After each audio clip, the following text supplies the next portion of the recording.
बहुत बहुत स्वागत है आपका इंग्लिश एडवांटेज की ऑनलाइन क्लासेस में। फ्रेंड्स, इस वीडियो में मैं आपको एसएससी सीएचएसएल एग्ज़ाम के लिए 20 most important spotting error questions बताऊंगा, जो कि आपके इंग्लिश सेक्शन में आते हैं। और ये इस तरीके के क्वेश्चन हैं जो एसएससी सीएचएसएल एग्ज़ाम और सीजीएल एग्ज़ाम में रिपीट होते रहते हैं।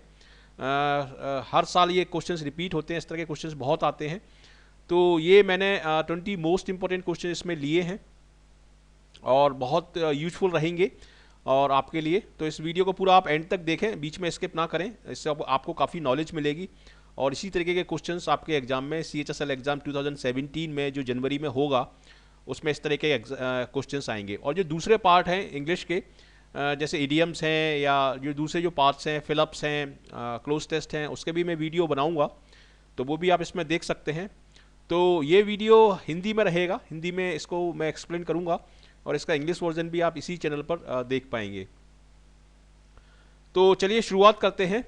लेकिन शुरुआत करने से पहले यहाँ पर एक मोस्ट इम्पॉर्टेंट इन्फॉर्मेशन मैं आपको देना चाहूँगा। देखिए, किसी भी एग्ज़ाम में सफलता प्राप्त करने के लिए, चाहे वो कोई सा भी एग्ज़ाम हो, चाहे वो एसएससी का एग्ज़ाम हो, चाहे वो आईबीपीएस क्लर्क का हो, चाहे यूपीएससी और आईएएस का एग्ज़ाम हो, मॉक टेस्ट सीरीज़ का उसमें बहुत बड़ा रोल होता है। और आपने सुना होगा कि जो जितने भी टॉपर्स होते हैं, जिनको सफलता प्राप्त हुई है सभी एग्ज़ाम्स में, वो उन्होंने तैयारी जो की, प्री की और मेंस की, वो मॉक टेस्ट सीरीज़ से ही की। क्योंकि लर्निंग के अलावा असेसमेंट जो होता है बहुत ज़रूरी होता है। और रियल एग्ज़ाम से पहले जब आप कई सारे इस तरह के मॉक टेस्ट सीरीज़ करते हैं तो डेफिनेटली आपकी सफलता की संभावना बहुत ज़्यादा बढ़ जाती है। तो ये मॉक टेस्ट सीरीज़ हमने लॉन्च की है test.englishaadvantage.in। इस साइट पर आपको जाना है यदि आप इसको लेना चाहते हैं। तो ये वाली साइट को आपको विजिट करना पड़ेगा, गूगल पर आपको लिखना होगा test.englishaadvantage.in और यहाँ से आप ये मॉक टेस्ट सीरीज़ ले सकते हैं। ये बहुत ही कॉम्प्रिहेंसिव मॉक टेस्ट सीरीज़ है। इसमें काफ़ी सारे टेस्ट आपको मिलते हैं, 90 से ऊपर आपको टेस्ट मिलते हैं इसमें। और हिंदी और इंग्लिश दोनों अलग अलग मीडियम में आप ले सकते हैं अपने हिसाब से। 1 साल के लिए वैलिड रहती है। और इसमें आपके सारे सब्जेक्ट्स, सारे जो सेक्शंस होते हैं वो कवर होंगे। इसमें आपका मैथ कवर होगा, रीजनिंग, इंग्लिश, जनरल अवेयरनेस, ये सारे टॉपिक्स इसमें कवर होंगे। और ये एकदम अपडेटेड रहती है। मॉक टेस्ट सीरीज़ को हम अपडेट करते रहते हैं, लेटेस्ट पैटर्न के अकॉर्डिंग रहती है ये। और इसका एकमात्र पर्पज़ रहता है कि स्टूडेंट का सिलेक्शन। तो यदि आप सिलेक्शन लेना चाहते हैं, सिलेक्शन के लिए अपनी तैयारी कर रहे हैं एसएससी के लिए या आईबीपीएस क्लर्क के लिए, तो ज़रूर इस मॉक टेस्ट सीरीज़ को लें, इसका आप फ़ायदा उठाएं और डेफिनेटली आपको सफलता मिलेगी। और यहाँ पर एक कॉम्बो पैक भी है इसी में, 699 रुपीज़ का है वो। और कॉम्बो पैक में आपका 181 टेस्ट हैं, 181 टेस्ट हैं। और इन टेस्ट को आप कर लेंगे तो आपका किसी भी एग्ज़ाम में, चाहे वो एसएससी हो और आईबीपीएस क्लर्क हो या कोई भी एग्ज़ाम हो, डेफिनेटली आपकी सफलता की संभावना बहुत ज़्यादा बढ़ जाएगी। तो आप ये कॉम्बो पैक भी ले सकते हैं और ये भी ले सकते हैं, हिंदी और इंग्लिश दोनों ही मीडियम में।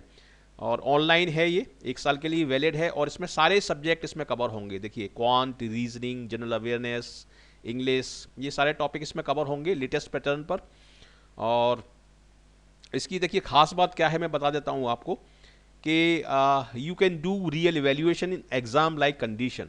मॉक टेस्ट जब आप करते हैं तो आपके केवल वो नॉलेज का टेस्ट नहीं होता, वो आपके टाइम मैनेजमेंट का भी टेस्ट होता है कि रियल एग्जाम लाइक कंडीशन में आप किस तरीके से उन क्वेश्चंस को कर रहे हैं।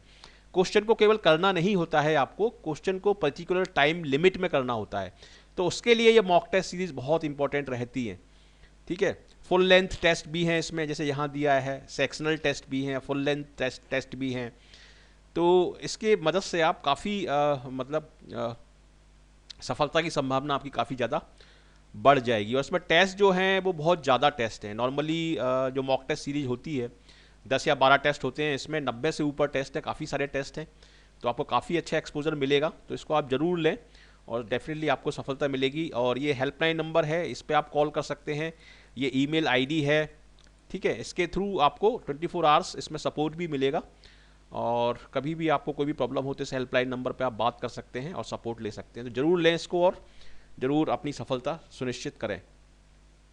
चलिए आप शुरुआत करते हैं। ये क्वेश्चंस हैं, रियल क्वेश्चंस हैं। देखिए, एसएससी में जो क्वेश्चंस आएंगे आपके स्पॉटिंग एरर के, उसमें 4 पार्ट होंगे, ए, बी, सी और डी। डी जो पार्ट होगा वो नो एरर का पार्ट होगा। ठीक है, तो एसएससी में जो क्वेश्चंस आते हैं वो थोड़ा सा छोटा क्वेश्चन होता है, लेकिन उसमें बेसिक्स, ग्रामर के जो बेसिक्स होते हैं वो आपके टेस्ट किए जाते हैं। और at the same time banking में जो क्वेश्चंस आते हैं उसमें 5 पार्ट होते हैं, ई आपका जो पार्ट होता है या 5वां जो पार्ट होता है वो नो एरर का पार्ट होता है। तो एसएससी में इस तरीके के स्पॉटिंग एरर क्वेश्चंस आएंगे। देखिए, neither of the two brothers are sure to pass. अब इस क्वेश्चन में क्या है कि नीदर का प्रयोग हम दो के लिए करते हैं, तो दो ब्रदर हैं, दो भाई हैं, उनके लिए नीदर का हम प्रयोग कर रहे हैं। लेकिन नीदर, ईदर, ईच और एवरी ये सारे होते हैं सिंगुलर। तो इसलिए इसके बाद जो वर्ब आएगी यहाँ पर, जो आर जो लिखा हुआ है इसकी जगह हम लगाएंगे यहाँ पर इज। ये आर नहीं आएगा, आर इसमें गलत है। और क्वेश्चन नंबर 1 में आपका जो आंसर होगा वो होगा सी। ठीक है, नीदर, ईदर, ईच, एवरी ये इस तरह के जो वर्ड हैं ये सारे वर्ड सिंगुलर होते हैं और इसके बाद हेल्पिंग वर्ब जो आती है वो आती है सिंगुलर में। ठीक है, अब हम देखते हैं question number 2। Believe me I am believing what ever you have said. देखिए, यदि इस क्वेश्चन को आप पढ़ेंगे तो आपको ये क्वेश्चन सही लगेगा क्योंकि इसमें ग्रामेटिकल एरर कुछ नहीं है। लेकिन इंग्लिश में कुछ वर्ड ऐसे हैं जैसे आपका फील हुआ, टेस्ट हुआ, बिलीव हुआ, ठीक है, गैस हुआ, ये जो वर्ड हैं ये नेचुरल एक्शन को इंडिकेट करते हैं। एक होता है फिजिकल एक्शन जैसे रन हुआ, वॉक हुआ, और एक होता है नेचुरल एक्शन जिसके लिए हमें कुछ करना नहीं पड़ता, अपने आप ही वो चीज़ हो जाती है, तो उसको हम बोलते हैं नेचुरल एक्शन। तो नेचुरल एक्शन में बहुत सारी वर्ब हैं, उनको हम आईएनजी फॉर्म में हम नहीं लिखते। जैसे फील हुआ, टेस्ट हुआ, बिलीव हुआ, गैस हुआ, बहुत सारे वर्ड हैं। ठीक है, तो उन्हीं में से एक वर्ड है बिलीव। तो बिलीव को यहाँ पर हम आईएनजी फॉर्म में नहीं लिखेंगे, यहाँ पर हम लिखेंगे आई बिलीव। एम बिलीविंग की जगह आएगा I believe. Believe me I believe what ever you have said. काफ़ी ट्रिकी क्वेश्चन है ये और काफ़ी अच्छा क्वेश्चन है। इस तरह के क्वेश्चंस एसएससी एग्जाम में बहुत आते हैं क्योंकि इसमें ऐसा लग रहा है कि ग्रामेटिकल मिस्टेक इसमें कोई नहीं है, ये क्वेश्चन सही लग रहा है, लेकिन इसमें ग्रामेटिकल मिस्टेक इस बी वाले पार्ट में है। इसमें आई एम बिलीविंग की जगह आप बोल सकते हैं यहाँ पर आई बिलीव। तो बिलीव हुआ, गैस हुआ, आपका टेस्ट हुआ, सी हुआ, फील हुआ, ये नेचुरल एक्शन वाले जो वर्ड हैं इनको हम आईएनजी फॉर्म में नहीं लिखते।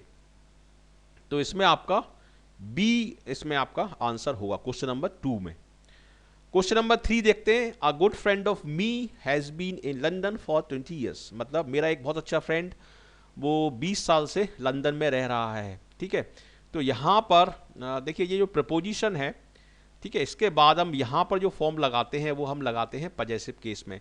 ये जो मी है इसको हम बोलते हैं प्रोनाउन, और प्रोनाउन के केस होते हैं, एक होता है सब्जेक्टिव केस, एक होता है ऑब्जेक्टिव केस और एक होता है पजेसिव केस। ये 3 फॉर्म होती हैं प्रोनाउन की या 3 केस होते हैं। सब्जेक्टिव केस शुरू में आता है जैसे ही, शी, वी, ये होते हैं सब्जेक्टिव केस। ऑब्जेक्टिव केस ये मी जो है ये ऑब्जेक्टिव केस है, ये वर्ब के बाद आता है। जैसे he gave me a pen. ठीक है, तो ये ऑब्जेक्टिव केस जो होता है ये वर्ब के बाद आता है। और जो प्रपोजिशन जो है ये प्रपोजिशन के बाद यहाँ पर जो केस आएगा वो आएगा पजेसिव केस। मतलब यहाँ पर आपको लिखना पड़ेगा mine, a good friend of mine, या तो आप बोलिए माई गुड फ्रेंड या बोलिए गुड फ्रेंड ऑफ माइन। ठीक है, तो इस तरीके से हम इसको यूज करते हैं। तो यहाँ पर मी की जगह आपको माइन बोलना पड़ेगा और बी इसका आंसर होगा क्वेश्चन नंबर 3 का। Good friend of mine, good friend of yours, good friend of his, good friend of hers, इस तरीके से यहां पर ऑफ के बाद हम पजेसिव केस लगाएंगे। क्वेश्चन नंबर 4 देखते हैं। I was not at the last meeting and neither was you. मतलब मैं लास्ट मीटिंग में नहीं था और ना ही तुम थे। ठीक है, लेकिन यहां पर आप देखिए तुम जो है वो एक ही पर्सन है, लेकिन तुम का प्रयोग मतलब इंग्लिश में यू का प्रयोग सिंगुलर और प्लूरल दोनों के लिए होता है। तो हम यहां पर यू के साथ क्या लगाएंगे, यू के साथ हम वॉज नहीं लगाएंगे, यू के साथ हम लगाएंगे वर। ठीक है, यू वर देयर, तुम वहां पर थे। तो उस तरीके से यू के साथ यहां पर वॉज ना आते हुए यहां पर आएगा वर। तो ये वाला पोर्शन इसमें गलत है और इसमें सी आपका आंसर होगा क्वेश्चन नंबर 4 में। क्वेश्चन नंबर 5 देखते हैं। The 3 individuals are so different that their taste vary from one another। ठीक है, अब देखिए इसमें 3 इंडिविजुअल्स, पर्टिकुलर इंडिविजुअल्स की हम बात कर रहे हैं तो इसलिए दा लगाया है, तो दा सही है इसमें। Are so different that there यहाँ पर सही है। टेस्ट मतलब उनके अलग अलग टेस्ट हैं तो इसलिए इसमें एस लगा हुआ है। और चूंकि ये टेस्ट प्लूरल में है तो इसलिए यहाँ पर वेरी लिखा है, वेरीज नहीं लिखा। ठीक है, तो ये सही है यहाँ पर। और चूंकि यहाँ पर 2 से ज़्यादा हम एंटिटीज़ की बात कर रहे हैं, लोगों की बात कर रहे हैं, तो इसलिए ईच अदर नहीं आएगा, यहाँ पर वन अनदर आएगा। तो ये सेंटेंस जो है ये नो एरर सेंटेंस है, और इसका जो आंसर होगा वो होगा आपका डी। क्वेश्चन नंबर 5 का आंसर होगा डी। क्वेश्चन नंबर 6 देखते हैं। ही remembered that his visa would be expired in a month. उसको याद आया कि उसका जो वीजा है वो 1 महीने में एक्सपायर हो जाएगा। ठीक है, तो इसमें गलती कहां पर है? देखिए, अगर मैं इस तरह से बोलता हूं कि वुड बी एक्सपायर्ड, ठीक है, तो वुड बी के बाद जब हम वर्ब की थर्ड फॉर्म लगाते हैं तो ये पैसिव वॉइस होता है। और पैसिव वॉइस में यदि इस सेंटेंस को इस तरीके से लिखते हैं तो इसका मतलब ये होगा कि वीज़ा को एक्सपायर कर दिया जाएगा किसी व्यक्ति के द्वारा। देखिए, पैसिव वॉइस में हमेशा कोई ना कोई एक एजेंट होता है जिसके द्वारा कोई काम किया जाता है। ठीक है, एक्टिव वॉइस में ऐसा नहीं होता। एक्टिव वॉइस में सब्जेक्ट ही खुद काम करता है, जबकि पैसिव वॉइस में सब्जेक्ट के ऊपर कोई काम किया जाता है। ठीक है, ये एक्टिव वॉइस और पैसिव वॉइस का फंडामेंटल है। जैसे यदि मैं बोलूं कि आई टीच, मैं पढ़ाता हूं, ठीक है, तो इसमें सब्जेक्ट क्या हुआ? आई हुआ, क्योंकि मैं खुद ही काम कर रहा हूं। और यदि अगर मैं बोलूं कि आई एम टॉट, तो इसका मतलब होगा कि मुझे पढ़ाया जाता है, मतलब मेरे ऊपर कोई काम किसी के द्वारा किया जाता है। तो ये होता है पैसिव वॉइस। तो यहां पर यदि मैं बोलूंगा कि that his visa would be expired, इसका मतलब होगा कि उसका वीजा एक्सपायर कर दिया जाएगा, जबकि वीजा की एक पर्टिकुलर डेट होती है और उस पर्टिकुलर डेट के बाद वो अपने आप ही एक्सपायर हो जाता है। तो इसलिए इस सेंटेंस को हम एक्टिव वॉइस में लिखेंगे, पैसिव वॉइस में नहीं। तो यहां पर हम बोलेंगे ही remembered that his visa would expire in a month. तो वुड बी एक्सपायर्ड की जगह वुड एक्सपायर होगा, और इसमें आपका जो आंसर होगा वो होगा आपका सी, इसमें आपका आंसर होगा। ठीक है, तो इस तरीके से हम क्वेश्चंस को करते हैं। अब आगे बढ़ते हैं और क्वेश्चन नंबर 7 देखते हैं। When I shall see him I shall tell him. देखिए, इस वीडियो में मैंने आपको जो मोस्ट रेकरिंग सेंटेंसेस हैं, जो मोस्ट फ्रिक्वेंट सेंटेंसेस जो आते रहते हैं एग्जाम में, वो ही लिए हैं इसमें, और इसमें से 80% सेंटेंस आपके नेक्स्ट एग्जाम में डेफिनेटली आएंगे, रिपीट होंगे। ठीक है, मतलब इसी पैटर्न पर आधारित जो सेंटेंस होंगे। अब देखिए, इसमें हम when I shall see him I shall tell him, मतलब मैं जब उससे मिलूंगा तो उसको कोई पर्टिकुलर बात बता दूंगा। तो यहाँ पर हम 2 बार शैल और शैल का प्रयोग कर रहे हैं। 2 फ्यूचर वाक्य हम बोल रहे हैं, 2 फ्यूचर टेंस हम बोल रहे हैं, लेकिन 2 बार हम शैल का प्रयोग भी कर रहे हैं। लेकिन रूल क्या है कि इस तरह के वाक्यों में जिसमें 2 फ्यूचर सेंटेंसेस होते हैं, तो जो फर्स्ट मतलब एक वाक्य को हम प्रेजेंट सिंपल टेंस में बोलेंगे और एक वाक्य को हम फ्यूचर टेंस में बोलेंगे। इसमें ये रूल है आपका। और जिस वाक्य को हम प्रेजेंट सिंपल टेंस में बोलेंगे वो वाक्य इन वर्ड से स्टार्ट होगा। व्हेन हुआ, ठीक है, इफ हुआ, एज सून एज हुआ, इन वर्ड से स्टार्ट होगा। तो व्हेन से ये सेंटेंस स्टार्ट हो रहा है, तो व्हेन वाले पार्ट में हम शैल को नहीं रखेंगे। When I see him I shall tell him, इस तरीके से ये सेंटेंस आपका करेक्ट हो जाएगा। और क्वेश्चन नंबर 7 का आपका जो आंसर होगा वो होगा ए। ठीक है, मुझे उम्मीद है आपको ये समझ में आया होगा। अगर यदि कोई भी प्रॉब्लम है और आपको थोड़ा सा डाउट है किसी क्वेश्चन में, किसी के एक्सप्लेनेशन में, तो जरूर मुझे कमेंट में लिख के आप बताएं और उसका मैं आंसर दूंगा आपको। ठीक है, क्वेश्चन नंबर 8 देखते हैं। 3 and 3 make 6। देखिए, ये भी बहुत अच्छा क्वेश्चन है और एसएससी में अक्सर इसी तरीके के क्वेश्चंस आते हैं जो कि छोटे होते हैं लेकिन ट्रिकी होते हैं और बेसिक्स पर बेस्ड होते हैं। तो यहां पर देखिए 3 and 3 ये 2 चीजें हैं, 3 और 3। तो इसलिए यहां पर जो आप नाउन, यहां पर जो वर्ब लगाएंगे वो आप प्लूरल में लगाएंगे, क्योंकि 2 एंटिटी हैं, एक ये हुआ और एक ये दो एंटिटी हैं, तो ये प्लूरल सब्जेक्ट हो गया। तो यहां पर आप प्लूरल वर्ब लगाएंगे और इस मेक्स की जगह आप बोलेंगे मेक, और इसका आंसर होगा आपका बी। बहुत अच्छा क्वेश्चन है ये। और क्वेश्चन नंबर 9 देखते हैं। He is accused with committing the murder, मतलब उसके ऊपर आरोप लगा हुआ है कि उसने मर्डर किया है। तो इस सेंटेंस में देखिए, एक्यूज जो वर्ड है इसके बाद हम नॉर्मली लगाते हैं इसके बाद हम लगाते हैं ऑफ। अक्यूज्ड के बाद विद नहीं लगाते, ऑफ लगाते हैं, और ऑफ एक प्रपोजिशन है तो इसके बाद यहां पर आईएनजी फॉर्म लगी हुई है, तो आईएनजी फॉर्म तो सही है यहां पर, लेकिन विद के बाद यहां पर ऑफ आएगा और इसमें बी पार्ट आपका गलत है और बी इसमें आपका आंसर होगा क्वेश्चन नंबर 9 में। क्वेश्चन नंबर 10 देखते हैं।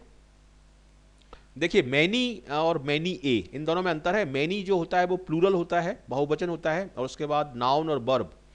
दोनों ही प्लूरल में आती है, जबकि मैनी ए सिंगुलर होता है, और मैनी ए के बाद आने वाली नाउन और बर्ब, ये है नाउन और ये है आपकी बर्ब, ये दोनों ही सिंगुलर में आती हैं। तो नाउन तो सिंगुलर में दिया हुआ है इसमें ऑलरेडी, लेकिन ये बर्ब जो है हैव, इसको आपको सिंगुलर में करना होगा, तब ये सेंटेंस सही होगा। तो हैव की जगह आप यहाँ पर आप लिखिए हैज़, और ये बी पार्ट में इसमें गलती मानी जाएगी, और बी इसका आंसर होगा।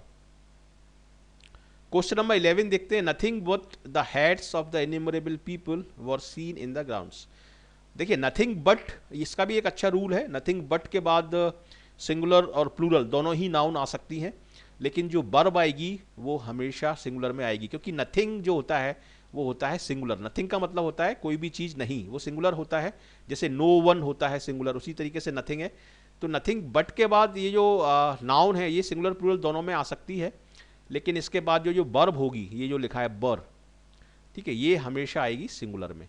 तो यहाँ पर आप लिखेंगे इसमें वॉज, वर की जगह वॉज लिखेंगे, और सी इसमें आपका आंसर होगा। क्वेश्चन नंबर 12 देखते हैं। The number of students are taking admissions in the colleges are rising. देखिए दो फ्रेज इसमें होते हैं, मैं आपको बता रहा हूँ, एक होता है ए नंबर ऑफ और एक होता है द नंबर ऑफ। तो जब हम बोलते हैं द नंबर ऑफ, तब हम संख्या की बात कर रहे होते हैं, और संख्या जो होती है वो होती है सिंगुलर, ठीक है। और ए नंबर ऑफ का मतलब होता है कई सारे, तो इन दोनों में कंफ्यूज मत होइए।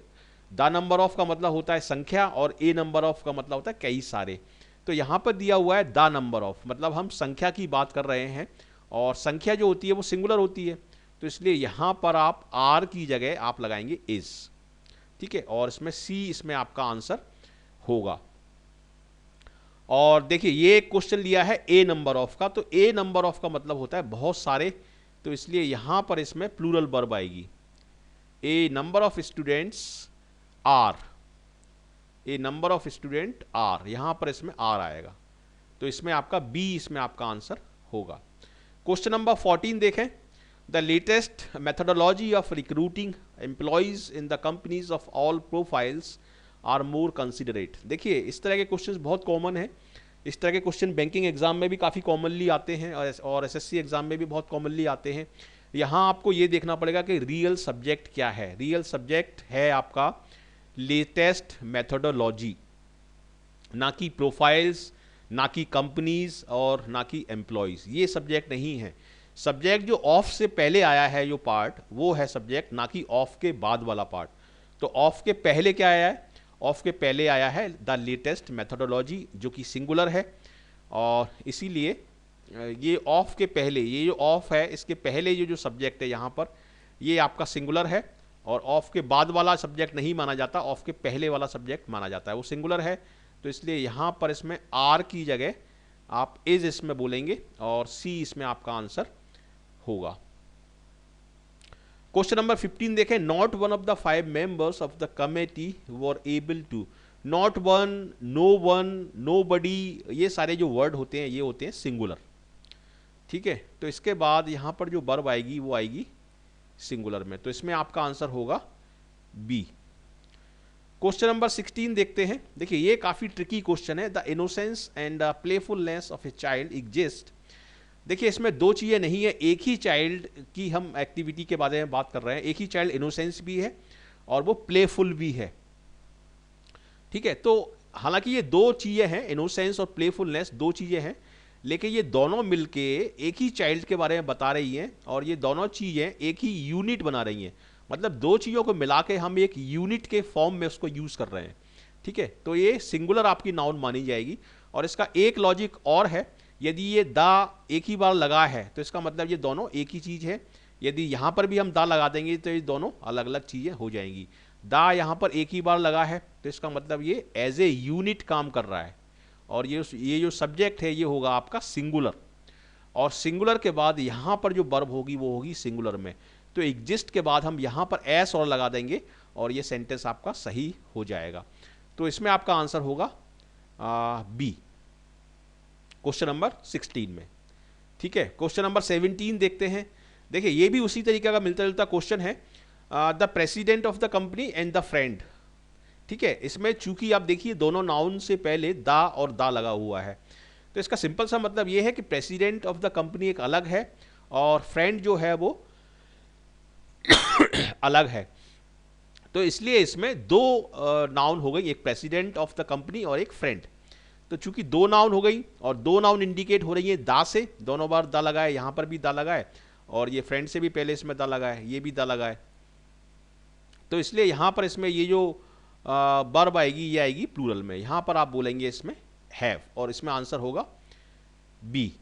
ठीक है, ये भी एक कॉन्सेप्चुअल क्वेश्चन है, एक अच्छा क्वेश्चन है और इस तरह के क्वेश्चन आपके एग्जाम में डेफिनेटली आएंगे। क्वेश्चन नंबर 18 देखें, pond and fish make an enchanting scenery. अब इसमें भी देखिए पॉन्ड एंड फिश दो अलग अलग चीजें हैं, लेकिन दोनों का ही रोल है एक इंचेंटिंग सीनरी को क्रिएट करने में। ठीक है, तो पॉन्ड एंड फिश को हम यहां पर एक यूनिट की तरह यूज कर रहे हैं क्योंकि दोनों का ही उसमें रोल है एक सीनरी को क्रिएट करने में। तो पॉन्ड एंड फिश यहां पर दो अलग अलग चीजें हैं लेकिन दोनों मिलके ये एक यूनिट बना रही हैं। ठीक है, तो इसलिए इसको हम सिंगुलर मानेंगे और यहां पर हम बोलेंगे मेक की जगह हम बोलेंगे मेक्स। ठीक है, ये सिंगुलर मानेंगे इसको हम, और ये यहां पर बी आपकी गलती होगी। क्वेश्चन नंबर 18 का आंसर होगा इसमें बी। बहुत अच्छा क्वेश्चन है ये। क्वेश्चन नंबर 19 देखिए, the members of the party as well as the president of the company doesn't agree to the proposal. देखिए एज वेल एज वाले जो सेंटेंस होते हैं, as well as, along with, together with, ठीक है, ये besides और आपका इन एडिशन टू, इस तरह के सेंटेंस से जब दो नाउन जुड़ी होती हैं तो हम जो वर्ब लेंगे वो फर्स्ट वाले सब्जेक्ट के अकॉर्डिंग लेंगे। फर्स्ट मतलब जो एज वेल एज से पहले लगा हुआ है, ये सॉरी ये वाला मेंबर्स। ठीक है, तो एज वेल एज से पहले जो लगा हुआ है ये कैसा है, ये प्लूरल है, the members of the party as well as the president. ठीक है, तो इसको हम इस तरीके से भी बोल सकते हैं कि not only the president but also the member of the party. Not only but also he इसका मतलब होता है, एज वेल एज का मतलब होता है नॉट ओनली बट ऑल्सो। तो बट ऑल्सो के बाद वाला जो पार्ट है या एज वेल एज के पहले वाला जो पार्ट है जिस पे हम प्रेशर देते हैं वो उसके अकॉर्डिंग यहां पर वर्ब आएगी। तो ये जो वर्ब है मेंबर्स, ये कैसी है, ये है आपकी प्लूरल। तो इसीलिए यहां पर डज नॉट की जगह आप बोलेंगे डू नॉट। ठीक है, the members of the party as well as the president of the company, और इसको आप बोल सकते हैं not only the president of the company but also the members of the party. तो इसमें आप डज नॉट की जगह क्या लगाएंगे, डू नॉट लगाएंगे। मतलब एज वेल एज से पहले जो नाउन आ रही है उसके अकॉर्डिंग आप वर्ब का यूज इसमें करेंगे, और सी इसमें आपका आंसर होगा। क्वेश्चन नंबर 20th देखते हैं। It is me who should be blamed for all the problems। ये थोड़ा सा मिल गया है, ये who should be है। ठीक है, who should be, so it is me who should be blamed for all the problems। तो इस तरह के क्वेश्चंस में देखिए ये इज, एम, आर ये होता है, ये होता है लिंकिंग वर्ब, ये एक्शन वर्ब नहीं है, ये होते हैं लिंकिंग वर्ब। ठीक है, और इनके थ्रू हम किसी एक्शन को नहीं दिखाते, इनके थ्रू हम केवल कुछ किसी चीज को स्टेट करते हैं, बताते हैं कि ऐसा है। जैसे दिस इज माई बुक या ही इज ए टीचर, तो इनके थ्रू हम केवल एक्शन नहीं होता, केवल हम किसी एंटिटी को बताते हैं, तभी तो हम इनको बोलते हैं स्टेटमेंट। जैसे अगर मैं बोलूं कि आई एम ए टीचर, तो ये वाला जो सेंटेंस होगा ये स्टेटमेंट होगा, इसमें एक्शन नहीं होता। और जब एक्शन नहीं होता तो इसके बाद जो प्रोनाउन आएगा वो आएगा आपका सब्जेक्टिव केस में, वो ऑब्जेक्टिव केस में नहीं आएगा। ठीक है, जब एक्शन नहीं हो रहा तो इसलिए यहां पर ये सब्जेक्टिव केस में या नॉमिनेटिव केस में आएगा। जब एक्शन होता है और एक्शन का फर्क जिस चीज पर पड़ता है उसको हम बोलते हैं ऑब्जेक्ट। जैसे अगर मैं बोलूं कि ही हिट मी, उसने मुझे मारा, तो उसमें हिट का जो इफेक्ट पड़ रहा है वो किस पर पड़ रहा है, मी पर, तो मी इसमें ऑब्जेक्ट हुआ। लेकिन इसमें ये इस वर्ब के द्वारा जब कोई एक्शन ही नहीं हो रहा तो ये वाला जो वर्ब है ये ऑब्जेक्ट ना होते हुए ये होगा सब्जेक्ट। तो इसलिए यहां पर हम लिखेंगे इट इज आई। बहुत अच्छा क्वेश्चन है ये, और इसमें आपका आंसर होगा ए। क्वेश्चन नंबर 21 है, इसको मैं आपको टेस्ट के लिए दे रहा हूं, इसको आप पूरा पढ़िए और इसका आंसर मुझे कमेंट बॉक्स में लिख के भेजिए कि कहां पर इसमें गलती है, किस पार्ट में गलती है, पूरा आप लिख के भेजिए और उसका मैं आंसर आपको दूंगा। तो ये इसका आंसर मैं कमेंट के थ्रू आपको लिख के भेजूंगा। इसको आप सॉल्व करें अपने आप और मुझे लिख के भेजें। तो ये 21 वाला जो क्वेश्चन है ये आपके लिए है, इसको आपको सॉल्व करना है।